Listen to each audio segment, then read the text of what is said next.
good evening, everyone. Yeah, welcome to another episode of Entrepreneur Link, bringing you health, wealth, and wellness.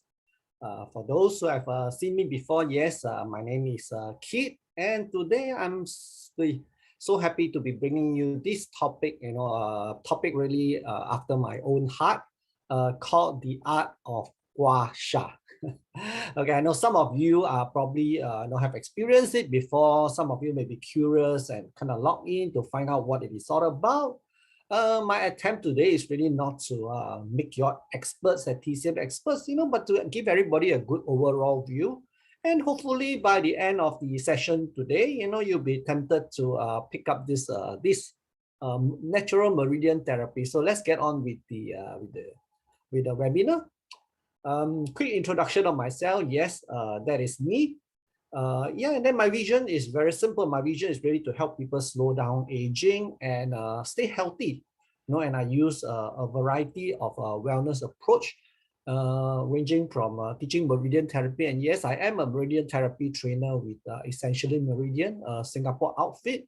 We are about 15 years into existence, and our mission is really to bring this very simple to learn natural therapy, not just to all the family in Singapore, but all over the world. Yeah, and I've had interest in a wide variety of natural therapy.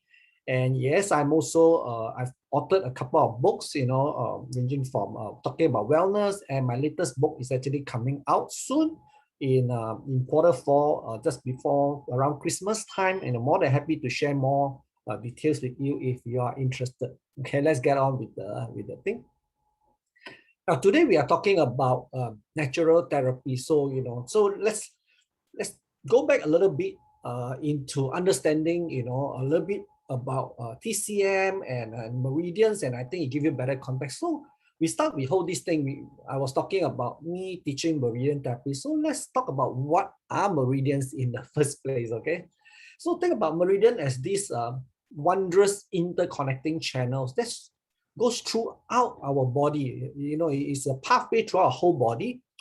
And for ourselves, we have what we call 14 main meridians. So for those who are Chinese, in Chinese we call them Jingluo. And then if you just think that meridian is a Chinese thing, no, because in the Ayurvedic medicine, they actually call meridians nadis. Okay, so in our body itself, we have think about it, we have 14 main highways. Okay, 14 main meridians. Okay, now 12 of these meridians are what we call bilateral. Bilateral means if they exist on the right hand side, they also exist on the left hand side. And there are two main meridians right in the center of our body, okay, which we call the Ren Mai, Tu Mai. Okay, now for those of you who are Chinese, may have heard about all this kung fu fighting show where they always have this term, 如果你打通你的任督二脉，你就会天下无敌。Right, so I translate that to English. What it means that if I clear my Ren Mai and my Tu Mai, this main meridian right in the central of body, wow, I will become invincible. Okay, so that is a very common term. Now, along all these meridian points are something we call acupressure points. Okay, and then along all these, think about it as if it's an MRT line, these are like the main interchanges. Okay, now along our meridians, there are approximately 365 main acupressure points. So you think about it, even if you take one day to learn an acupressure point, right, you will take you one full year before you will learn all the acupressure points in the body. Okay. Now, what is interesting is these meridians basically work in pairs. Okay, they work in like brother and sister. Okay, they work in pairs, and they all work together to govern what we call our systemic health. Now, take a look at the right-hand side. It's what we call a body meridian clock. Now, this is very interesting because every meridian in our body is active for 2 hours during a whole 24-hour cycle day. Now, this becomes quite fascinating because if you actually do the right thing at the right time, okay, you basically remain healthy. That's it. So, they have since ancient time, the Chinese know that if you actually live life according to how the meridians are being active, you remain healthy. So unfortunately for us, in our modern lifestyle, many of us actually don't live per the meridian clock, which of course end up leading to sometimes, quite a fair bit of health issues. Okay. Now, what is so important about this meridian is blood and chi. Okay, chi is like life force energy. Okay, the Japanese call it ki. The Indians will know it as prana. Blood and chi flow through our organs and our body meridians. Okay, and that's why it's important. Now, one of the big fundamental or traditional like Chinese medicine is really this. If your chi and your blood is not moving freely inside your body, what does happen to? It happened to something what we call a stagnation of blockages. Think about it as like a drain that's being blocked. A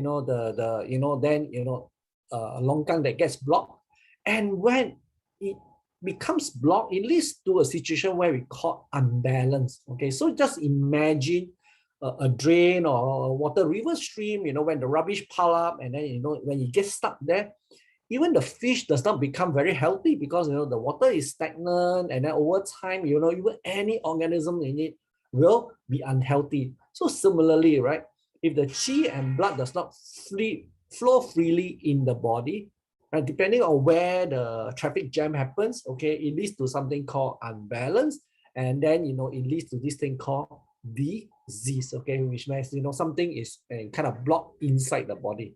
Now let's look at what happens if it's unbalanced. Okay, now it really depends on where the unbalance happens. Now, for example, if the unbalance happens in what we call the lung and large intestine meridian. Now remember how I said the meridians work in pair. So like in this case, the lung and the large intestine meridian actually work hand in hand, right? And if the lung and the large intestine meridian is blocked, or unhealthy, well, it may lead to many issues, like for example, respiratory issues, sinuses, asthma, cough. You find yourself getting a flu and cold very easily. And also skin allergies. You will say, hey, what has the skin got to do with the lung? Because in Chinese TCM, the organ that's related to the lung, is actually the skin. So a skin condition like allergies, could be related to weaknesses in the lung meridian. Now, there are also certain emotions that are actually governed by the organs. So you find people who have always have this isolation, or some of you are all constantly cynical kind of stuff, right? It also could be a sign that there are weaknesses in the lung and the large intestine organ. Okay, now let's look at what happens if the heart and small intestine goes unbalanced, right? Can lead to stuff like heart palpitation, cardiovascular disease. And we always say when the heart and the heart is not calm and the heart is on fire, it can lead to stuff like insomnia, okay, of people who are very restless, overexcited. In fact, like for example, some people, they can play mahjong until they're so happy when they win money, win big, right? They die of a heart attack, okay? So overjoyed or too overexcited can be an issue, okay? Now, of course, when the heart is also, not stable, it also leads to things like anxiety or even depression. Now, let's look at what other organs, if it's unbalanced. So take the stomach and spleen. Now, is your stomach.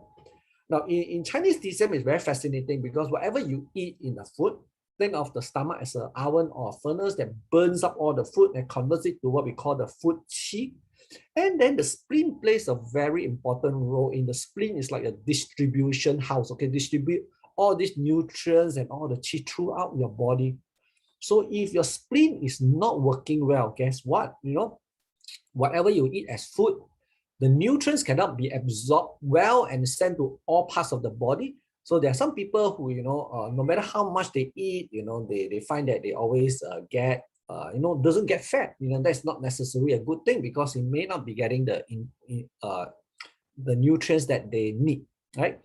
Now, if your stomach and spleen is weak, what type of issues are you likely to be faced with? So it'll be things like, digestive related issues, diarrhea. Now, I'll say low immunity. Why is that so? Because, for those of you who know that, in our guts itself, right, about 75% of the immune cells actually lies in your guts. So if your guts are unhealthy, chances are it actually leads to low immunity. So you find yourself getting sick very easily or getting a cold very easily, right? And sometimes you often get bloatedness or gas, in the stomach. Okay, these are really some of the issues, that could indicate to you that your stomach and spleen, may not be in the best of health. Now, what happens if your liver and gallbladder goes unbalanced, right? Yeah, eye problems. Now, why is that so? Because the eye organ is governed by your liver. Right? So, when your eyesight is weak or you have eye problems, you go to the TCM a lot of times, they will actually treat your liver. Right? Now, your liver and gallbladder also plays an important part in detoxifying your body. So if your body is not well detoxified, right, it leads to a lot of issues related to liver, for example, things like fatty liver, right? Now, even for some ladies, right, your irregular menstruation can be due to weaknesses in the liver. Why is that so? Because the liver governs blood. And especially for ladies, the liver is a very important organ for you to take care of, right? Because it sends blood, and many of your woman issues are actually blood related. For example, your menses and so forth, right? Now let's look at what happens if the kidney and urinary bladder meridian is weak, right? Now you may not know this, but the kidney meridian, right, in the Chinese context is known as your body powerhouse. Okay, in fact, there's a very popular Hokkien term, for those of you who know Hokkien, right? Always hear the old grandma always say things like yo ji bo lat. Okay, if I translate that to the Western concept, what it means is there's no energy in the kidney, right? I mean, from the Western concept, we kind of wondering, hey, what has that got to do with what? And what do they refer to? Typically, they refer to the guys that can't get it up. Okay, things like impotence. Then they will say, oh, your kidney energy is weak. That's because the kidney actually is termed as your body's powerhouse. So when your kidney is weak, guess what? You end up with things like chronic fatigue. Chronic fatigue condition could be, no matter how much you sleep, you still feel like very tired, or you feel that you just don't have the energy to go do things. Okay. Now, even a low sex drive, okay, could be a sign that your kidney meridian is weak. Now, because the kidney is at the back, right? If your kidney meridian is weak, it can also lead to things like lower back pain, right? And when the kidney meridian is weak, you find that overall your qi is, weak. Now, one very good indication, people who have cold hands, cold feet, right? Now, tend to be typically the kidney meridian is weak because the blood qi is not flowing very well. And yes, even with people who have a lot of dark circles and dark eye bags, that's because the circulation around the eyes are not doing well. Okay. Now, the emotion that governs by the kidney is actually fear. So you have people who are already very fearful and so forth. It also could be a sign that the kidney meridian is a little bit on the unbalanced side. So interesting, right? Now, so the question is, now that we know that, if the situation goes unbalanced, so how do you deal with these conditions? And I mean, of course, many of us would know people of some of these conditions that I've just mentioned. So what do we do with them, right? So remember the blood and qi, if it's blocked or unbalanced. So the question is, how do you restore all this smooth flow of blood and qi, and also disperse all these, blockages in the meridians? So there are several methods, in the TCM. So these are some of the very common methods, you're probably aware of, right? Something you feel very uncomfortable, you go for a massage, right? So what happens, during the massage, your blood and qi is flowing well, okay? So that's why after the massage, you just feel, wow, I feel really good right now. Now, sometimes when you find that, when the place is a little bit more blocked, the masseur might actually use their elbow, use their finger, and press to get and clear the spot. So those are what we call finger pressing, or they're putting point pressure on a very small spot. And some of those are familiar with things like cupping. And of course, some of you will have gone for acupuncture. So in acupuncture, it's the same. Acupuncturists will actually, take those needles, and then you put it right through the acupuncture points, depending on what the health condition is, and attempt to clear the blockages and smoothen out the flow of qi. Okay, and of course today we are going to talk a little bit about what Guasha is all about. Yes, Guasha is also part of the way to restore your smooth flow of blood and qi. Okay, and also disperse all this stagnant energy. So let's delve a little bit into the history of Guasha.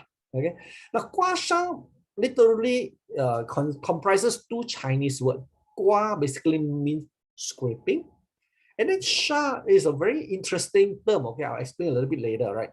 Now, depending on where guasha is practiced, yeah, they in the Western world, sometimes it's known as spooning because people actually use a spoon to do guasha. Of course, I know spooning also have another meaning. Then, of course, scraping is the common word now. You also find sometimes it's called coining, okay, especially in Indonesia. In Indonesia, guasha is practiced in the form of a very traditional medical practice called kerik. And kerik, literally what they do is they use like a copper coin, okay, and kerik, if you translate that, the Indonesian word actually means to use a coin to scrape. Okay, now in Southeast Asia itself, guasha is quite widely practiced. In fact, in Vietnam it's called khao yo, in Laos it's called khao lam, in Cambodia is like see the word there koskao. Okay, simply explain, guasha is a natural therapy. Okay, where a lubricated skin surface. Now, note I say the word lubricated because if somebody is going to do guasha with you dry, you better stay away. Okay, the skin is typically lubricated and it is scraped typically in a single direction. Always is in a single direction in the attempt to produce this red color mask called sha. Okay, now in Chinese DCM, sha is produced where the flow of qi and blood is blocked. Okay, in the meridians or in the acupressure points over time, if you don't clear them and unblock them, in Chinese DCM, this thing called sha is produced. Okay, now let's just take a look at this. What is the benefits of guasha? Okay, of course, you can use it to clear the blockages in the body, and restore good flow of qi and blood. And also helps the body to detoxify, remove the toxins from the body. And some people, and for some of the athletes, they actually use it to relieve fatigue and also aching muscles. Why important, and if you actually use it with the correct TCM herbal oil, right? Guasha is also a way that you can actually replenish back good energy into the body. Now let's look at what your sha color actually means. Okay? Now, typically, when we guasha somebody and we see that, the sha doesn't appear, okay, it can actually means either two things. Either you're very healthy because you have been clearing the blockages regularly, so by the time you do it, it doesn't come out. But on the contrary, it also could mean that your body condition is very weak. Okay, it's so weak until the sha cannot come out when you do guasha. I've seen cases of it. So one of the things is we typically, for example, people who have cancer, we don't recommend that you do guasha because guasha may deplete more of your energy, and when you have cancer, your energy is already very low. Okay, so doesn't have sha can either mean you are very healthy or basically you are very low in energy. Now, more commonly, you will see more like a blood red color, what we call a fresh red sha. And typically if we see the color, we say that the blockages is more recent, right? Anything that maybe it's been blocked there for maybe only like 4 to 6 months or a couple of months. So guasha is a good way to relieve. Now there have been cases where I've done guasha and then I see that it becomes a really dark color, dark purple or even very black color. But typically people who have this condition, they tend to have long problems, like for example, frozen shoulder and things like that. Well, it just means that the blockages has been in the body for a very long time.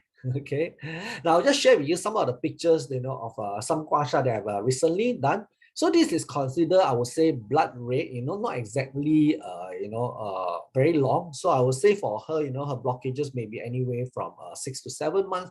And because she was a masseuse, so she was straining herself a lot, and she never take good care. Hence, the sha is a thing.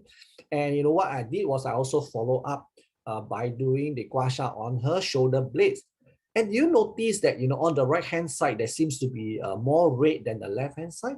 And it actually coincides with her feeling because her right hand side was actually very sore as compared to the left hand side. So when I did the guasha for her, you can basically notice that the sha is more pronounced on the right hand side. So this is for those who are first time introduced to guasha. This is what sha actually look like. Okay. Now let's jump straight into, if you are trying to learn guasha, we come to the first thing. Wow, choosing your guasha tool. Now, this can be a very bewildering array. If you ever walk into a shop, or sometimes you go to Chinatown and you see them selling what they call, oh, do you want to buy a guasha too? Wow, then you look at all these sort of shape and sizes, some long ones, some short ones, and you're kind of wondering to yourself, oh no, how do I choose a guasha too? Okay, now a couple of things, simple guidelines I would say is to look at this. Okay, one is know the material that the guasha board is made of. Okay, and then yeah, the shape. Okay, what type of shape? You can see they all come in all sorts of shapes and sizes, but don't be fooled. Okay, a good guasha tool will be able to serve many of the purposes. And of course, to me, I would like to emphasize a little bit on the scraping edge. I'm quite particular, especially on the scraping edge itself. Right? Now let's jump in and take a look at what do they make guasha tool out of. Okay, for example, now the best material to make guasha tool is this stone called a 扁石. Okay, 扁石 supposed to, the original 扁石 supposed to come from this place in China. Okay, and what happened, if you go according to fable, was that a meteorite a long time ago, probably crashed into the area, and then because of that, intermixed with the terrain there, and hence it actually produces this stone which has a lot of minerals. And in fact, the 扁 stone has been used since ancient China times. And what they did is when they measure the 扁 stone, they realized that, wow, the 扁 stone itself, even by itself, actually do emit quite a fair bit of different infrared and negative ions, which is actually good for healing. And because there's a very wide range of frequencies being emitted, so many of the practitioners tend to use a 扁 stone type of guasha tool. Okay, now it's by itself is also a very soft, warm, and delicate material, so that makes it very suitable to as a raw material to make a guasha tool. Now, of course, you also hear very commonly people use jade type of guasha. Guasha. In fact, I'm holding one in front of me right now. This is made of jade. Okay. Why do people use jade? Because jade is said to have the same chi energy, as the human. And the jade always have a good balance of, yin and yang energy. And then the jade itself is natural cooling stone, which makes it very ideal for healing. Okay. My only gripe with jade is that if you do use a jade guasha tool, okay, I would say, just keep it for personal use. Okay, don't use your jade stone for many people, because for me, jade is a stone that's able to absorb energy from the human energy. And sometimes if you are using it for your own personal use, I do not encourage you to share jade type of guasha tools, generally across many people. Okay. Now, the other very common material that you often find that they make guasha tool out of is something called the buffalo horn. Now, why is that so? Because for myself, I always think the buffalo horn is the most economical option. Like the guasha board that I'm holding right in front of me is made of a buffalo horn. This is a buffalo horn. Cost you anything less than $12.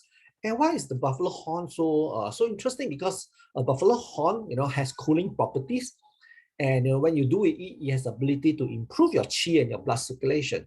And more important, it actually dispels heat and removes toxin from the body. Now, more important to me is I find that the buffalo horn, if properly fabricated, is able to hold a very good edge to me, which is very important when it comes to for a guasha tool. Okay, so now we know that if you are a beginner, my recommendation is, just find something made of the buffalo horn. Good enough, okay, for all the purpose that you need to use. Of course, if you have progressed to being a little bit more high end, you want to be a bit more fancy, by all means, go for things made of jade, made of pian stone. There are also those that made from rose quartz, because people say rose quartz is actually good for the heart energy. Okay, so they do make guasha tools out of very different material, but very important, please make sure they are made of natural material. And for beginners, just go for something made from buffalo horn. Okay, now let's look at the shape now. Okay, what shape would I recommend? Now, for the beginner, I would really recommend that you consider a fish shape type of Guasha tool, okay, which is what I'm holding right in front of me. Yes, that's a magnified shape. I find that the fish shape is the most versatile for beginners, okay, but get one that you're able to hold comfortably in the hand. Okay, I'll show you later. Now, what do I use the different areas for? For example, the broad area on top, I use that for broad area guasha. You know, for example, the stomach, you know, maybe guasha the lung meridian, the gallbladder meridian. I use the broad area for the guasha. Now, I also can use the more delicate point and what we call the fish tail for things like very delicate work, like for example, facial guasha. Okay, so I can use that too. And the shark tooth thing that you see, you know, below, I use that for head guasha. Okay, so the shark tooth can be very useful actually for you to do head guasha. So I find that, you know, with one fish shape guasha, if you know how to use it properly, it becomes very versatile. And just to show you how I hold the guasha board, right? This is how I hold it. If I want to use very fine works, then I use the fish tail to do, for example, facial guasha. And if I'm doing the broad area guasha, for example, bladder meridian guasha or shoulder guasha, I hold it like that, okay, to for my guasha. Okay. Now the other thing, you know, some of the things that I want to kind of mention about is probably the size of it need to be relatively comfortable to hold. Right. Sometimes you get guasha board that's so small, like for example, like some like this one, even though it's jade, but it's so small that it's not very conducive to for me to hold when I want to do quite a fair bit of guasha. So the size is to me is quite important. So to me the buffalo horn is probably a good material because you get them on all sort of shapes and sizes. Okay. Now let's look at next a very important thing. Now they're gonna figure out the guasha tool, right? Is this thing called a lubricant? Okay. I cannot highlight more than enough the importance of always using a form of lubricant when you do guasha. Never let people do guasha on you dry, and likewise for yourself, never guasha yourself dry. Okay. Now let's look at traditionally what are some of the things that have been used for guasha. Yes, okay, for those who's old enough to remember your grandma, when you are not feeling well, what she might do was go to the kitchen, pick a porcelain spoon to use as a guasha tool, which is okay. And then guess what? She used water. She just, put water on the area where she want to guasha, and then she just used water as a form of lubricant. And yes, some of the grandmas have been using water as a form of lubricant. And then of course, they tend, in ancient China, sometimes they in the villages and so forth, they end up using a very thick oil, okay, for it. So it can be things like a peanut oil, which is more thick and has some heatiness feeling. They use things like a thick oil to do guasha. And I've heard of people using things like tiger balm and wicks to do it.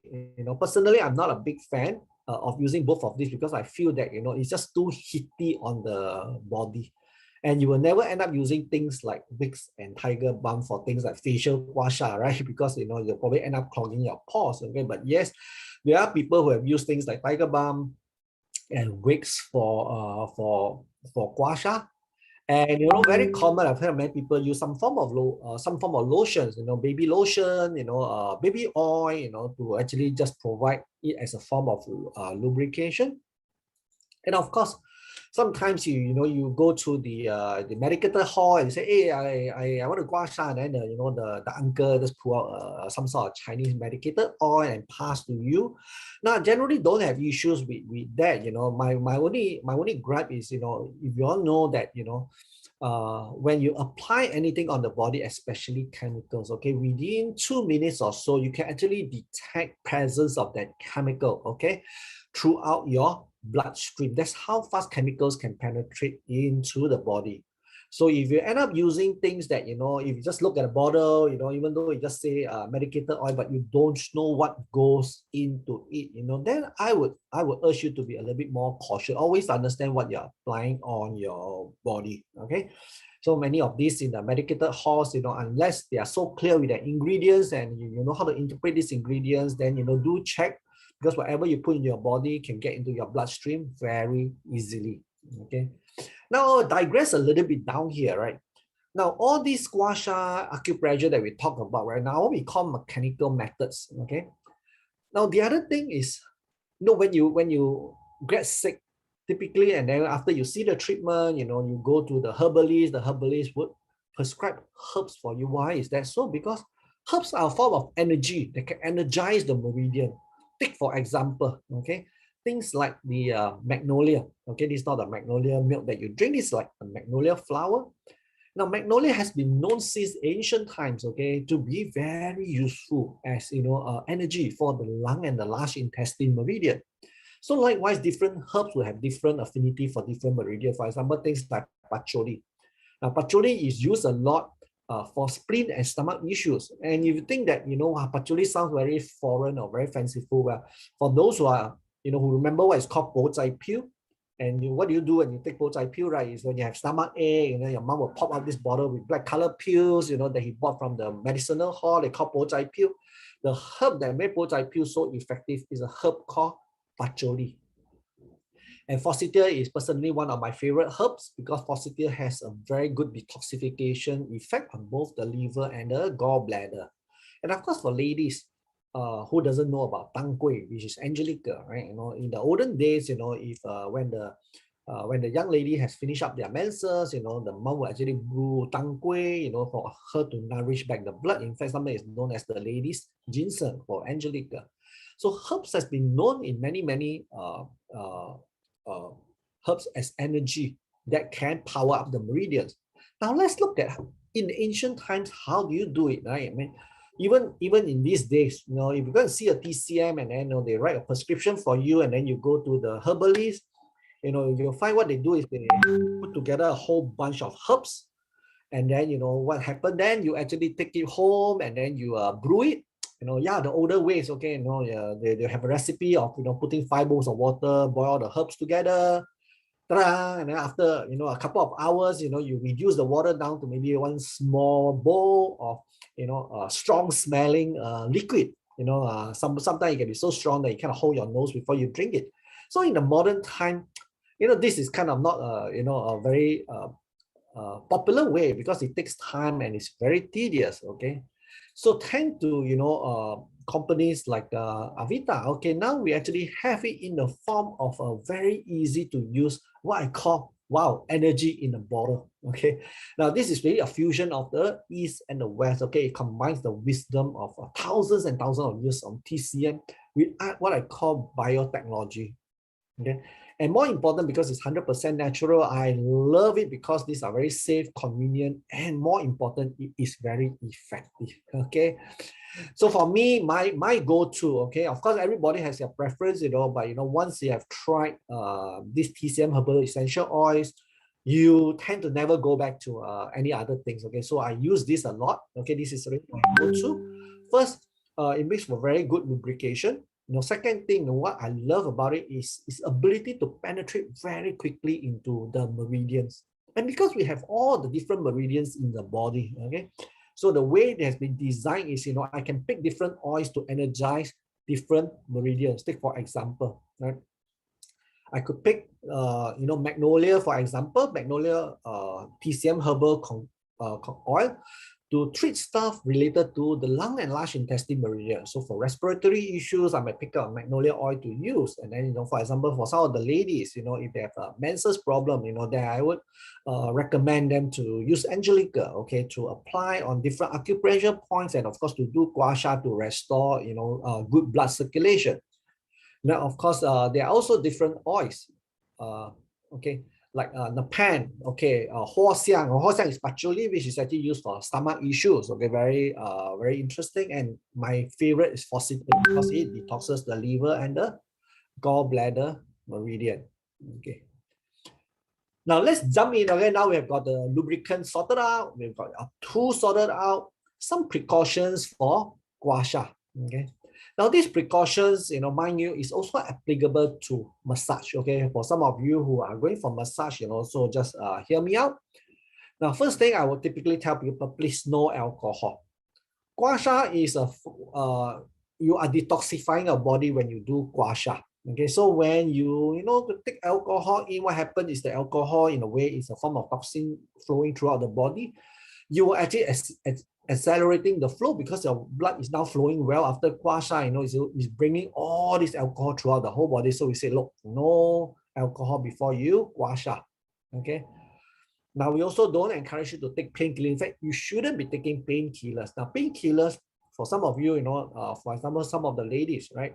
When you have menses pain, you tend to take very strong strength Panadol. And this is because you felt that you didn't feel the pain anymore. You think your problem is gone, but in fact, it's not. So what painkillers do is painkillers just numb your brains from receiving the pain signal. Now, in TCM, when your meridians are blocked or very blocked, right, the body signifies to you that the place is blocked in the form of pain or discomfort. So you want to know which part of your body is painful. So when you take painkillers, when you guasha, it's not painful. You think that, hey, no, I don't feel anything, so there shouldn't be any problem there, right? So it disguises the problems.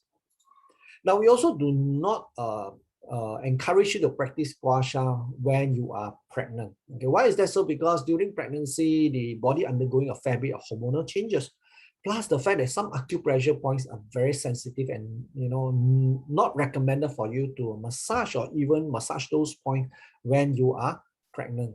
Okay, so for ladies, if you are pregnant, I would not encourage you, but you can still do oil massage. That would be helpful. Now, this next thing is, I always emphasize to people, no bathing. After you do guasha, massage, or whatever, is that please don't bathe for at least 2 hours. Okay, why is that so? Because your body pores are open. So if you bathe during that time, dampness can get into the body very easily and you can find yourself falling sick. Now, this is especially when you go for massage, when you use very cheap oil, right? And the oil, after the massage, you will leave yourself feeling all yucky with the oil and say, hey, I can't take it anymore. I want to go and bathe and clear off all the oil. That's absolutely the last thing you should do because, you can actually fall sick very easily. And guasha is typically, I would say, not an everyday affair, okay? Because especially when the sha has already appeared, okay? And then the next few days, what you should be doing is actually drinking more warm water to clear off all the toxin from the body.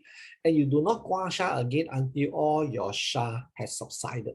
So depending on how serious the sha is, typically I would say, they should all clear in 3 to 4 days time. Some of the more serious one might take up to 6 or 7 days. But typically don't guasha again until you find that all your sha has subsided. So these are just some of the basic precautions for guasha. Okay. Now a lot of people always ask me, okay, so what type of guasha should I learn first as the very fundamental for a beginner? Okay, I would say then do this. Okay, I would say this is very easy to learn and very useful for the family. Learn how to do the bladder meridian guasha. Okay. Now, why is that so important? Because the bladder meridian guasha runs along the whole back of your body. So sometimes when you go to a practitioner, when they do the back guasha for you, what they are doing, in fact, is they actually guasha your bladder meridian. Okay. Now, why is that so important? Because you realize that all along the whole spine, because it runs throughout the whole body, okay, many part of it is linked to all the different organs in the body. And then when you guasha it along the whole stretch of your back, you can actually observe where the sha appears, okay? So first thing, remember the bladder meridian, because it's so long, it covers all the organs in the entire body.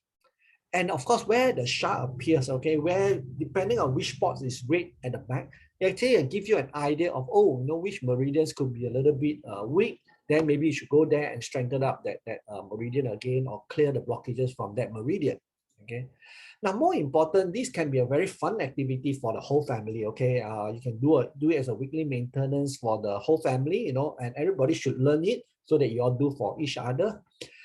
Now, we do not recommend that you guasha if you are still young, okay? So typically we say if you're less than 12 years old, don't do guasha, but what you can do, you can just use your hand to do bladder meridian massage. This will have the same effect for your child too, and it's a very good way for them to bond together with the parents, okay?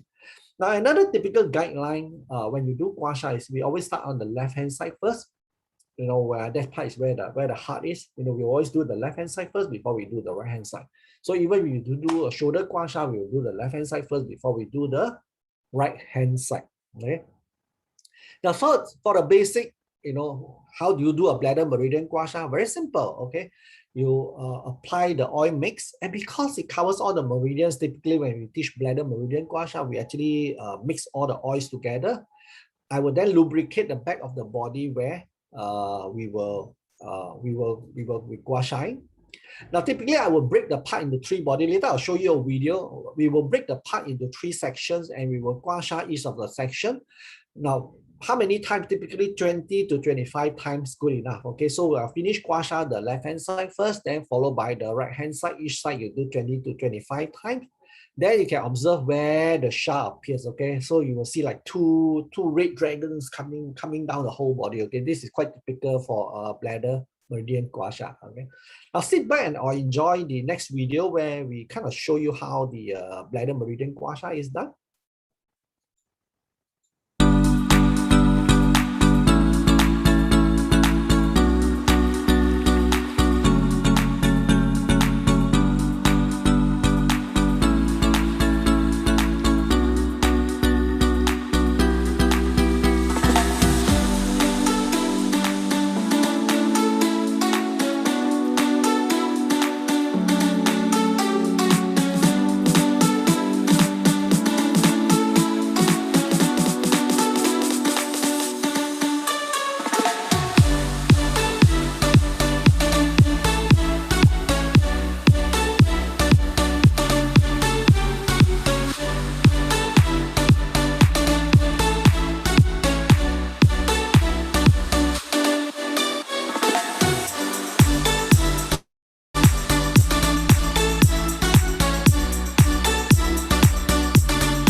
So there's a wonderful demonstration of bladder meridian gua sha. And so if there's only one gua sha that you want to learn, I would say learn to do the bladder meridian gua sha because it will be very useful. Okay. Now you can. Okay. Now, what other gua sha you learn that will be very useful is this one. I always tell people that, once you have mastered the back meridian gua sha, try and learn the shoulder gua sha. You will find that the whole family will really appreciate you for it. Now, for the shoulder gua sha, because it's part of the liver and the gallbladder meridian, okay, this is the area that we are going to gua sha. And at the same time, when we gua sha that, we will also stimulate through acupressure points like the feng ci and the jian jing. Okay? These 2 points are very good for doing well. And the oils that we actually use, again, we will match the oil to the proper meridian. In this case, we will be using a mixture of forsythia and vital meridian. Now, this is what, so you will gua sha each side of the shoulder for 20 to 25 times, starting with the left-hand side first. And what is so useful about shoulder gua sha, if you often frequently have headaches, some people have insomnia, even for stroke, stiff neck, stiff shoulder. Wow, the shoulder gua sha works wonderfully for stiff neck and stiff shoulder, and even for shoulder pain and shoulder ache. Shoulder gua sha will be very useful. And remember, this was the lady that was doing the shoulder gua sha for. This is how actually it looks like. And also for fundamental for beginners, I would strongly recommend that you learn how to do the back gua sha and then also the shoulder gua sha. Of course, the question is where to learn. You know, as I say, we are a Singapore outfit. We've been conducting physical workshops and online workshops these days, especially the last 2 years, been conducting a fair bit. These are just some of the workshops we do, for example, facial reflexology. Okay, now ladies, forget Botox. Okay, if you want a natural facelift and then keep your body healthy, facial reflexology is the way to go. In fact, we always call this the natural Botox. Okay, yes, you know, it's one of my favorite Guasha skills to teach and also practice. And for detox, we also teach how to detox. Detox is very useful for people dealing with stomach and spleen issues. We teach how to detox the liver and gallbladder by guashaing that area where the liver meridians and the gallbladder meridians are. And for distress, you know, the shoulder guasha that I showed just now, we teach that in the distress workshop because, you know, part of the effect of people under stress is always facing a lot of shoulder pain, insomnia issue. So we teach shoulder guasha during the distress workshop. And of course, we have the every one workshop where we teach you how to do an everyday problem like fever, cough, flu. In fact, the back guasha is actually taught in the every one workshop. Okay, because we say that, you know, everyone should know how to do the back guasha. And of course, not forgetting the ladies, we also have the women workshop. In the women workshop, we teach you about how to use guasha to slim, how to take good care of your breast. Yes, breast care as part of the using Chinese acupressure massage. Of course, dealing with ladies' issue like menses, you know, menses pain, you know, menses not coming, and also premenopausal things like hot flushes and stuff like that. So this is what we teach, typically as 5 workshop. You know, by all means, if you are interested, you know, more than welcome to contact me. Now, for today, just for the entrepreneur link, okay. Now, I'll be more than happy to, you know, send this booklet totally free of charge, okay, to whoever. You know, what you just need to do, okay, what you need to do is just to write into me at this email. You can take a quick photo of it, okay, and say, I want, okay, I want the booklet or whatever, or you want to make inquiries, by all means, you know, just drop me a quick note, or later I also leave my contact. You can also just, you know, drop me a quick text, okay, or WhatsApp, whatever it is. Now, I'll be more than happy to send this booklet. And this booklet contains, you know, what I've just told you very briefly over the presentation over the last hour or so. Okay. Now, I typically we have a question answer, you know, but today our host is not around. So what I'll do is I'll just leave you with this slide. That is actually my contact. And yes, I help people to slow down aging, you know, through the use of meridian therapy. And more than welcome to take a quick snapshot and add my phone number in and just give me a text or give me a shout out. Okay, more than happy to handle the call. And yeah, that's that. Okay, and I'll leave you with some music. I'll leave the slide on for a while and then you can just take your photos. Okay.